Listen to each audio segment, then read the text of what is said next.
কিরে বন্ধু, একলা একলা বসে আছিস, মন খারাপ নাকি? মন খারাপ। কিরে বন্ধু, কি নিয়ে মন খারাপ এত?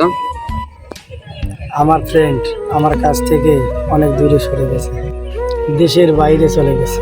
দেশের বাইরে বলতে কোথায় গেছে, কোন রাষ্ট্রে গেছে? এটা নিয়ে মন খারাপ করার কিছু নাই। আমি তোমার একটা পরামর্শ দিই, এটা শুনে শোনো। কি পরামর্শ?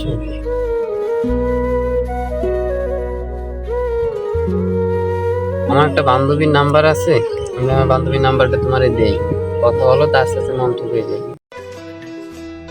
তুমি কেমন খুশি? হ্যাঁ, এখন যাই আমরা কোথায় যাবে? চার দোকানে যাই, চা খাই যাই। চলো।